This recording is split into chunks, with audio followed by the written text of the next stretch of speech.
ఈరోజు మనం capsicum curry చేసుకుందాం. ఇప్పుడు ముక్కలుగా కట్ చేసుకుందాం.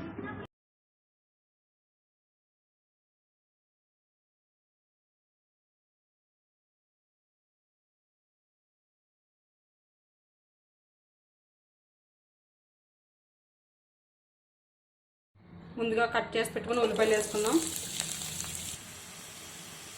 1 స్పూన్ పసుపు. మనం గోల్డ్ కలర్ వచ్చేంత వరకు ఉల్లిపాయలు వేయించుకుందాం. 1 గంట ముందు నానబెట్టుకున్న పచ్చిశనగపప్పు. ఇప్పుడు ఉల్లిపాయలు వేగిపోయి మనం వేసేసుకుందాం.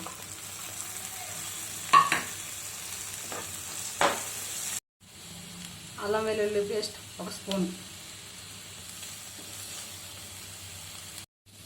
ముందుగా కట్ చేసి పెట్టుకున్న క్యాప్సికమ్ ముక్కలు.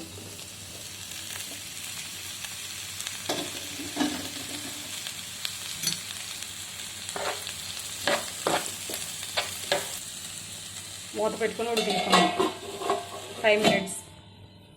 మూత వేసుకొని చూసుకుందాం. ముక్కలు బాగానే మగ్గిపోయాయి. 1 స్పూన్ కారం, 1 స్పూన్ ఉప్పు వేసుకుందాం. ఉప్పు కారం వేసి కొంచెంసేపు మనం వేయించుకోవాలి 5 మినిట్స్. ఇప్పుడు 1 గ్లాస్ వాటర్ పోసుకుందాం.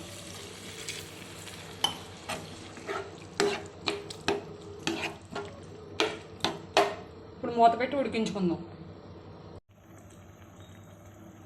గరం మసాలా 1 స్పూన్. బాగా కలుపుకుందాం. ఇప్పుడు కర్రీ ఉడికిందని చూద్దాం. మనం కర్రీ ఇలా దగ్గరగా వచ్చే వరకు మనం ఉడికించుకోవాలి. ఇంకా ఉడికిపోయింది. మనం ఇప్పుడు స్టవ్ ఆఫ్ చేసేసుకుందాం. క్యాప్సికమ్ పచ్చిశనగపప్పు మసాలా కర్రీ రెడీ అయిపోయింది. చాలా బాగుంటుంది. మీరు కూడా ట్రై చేయండి.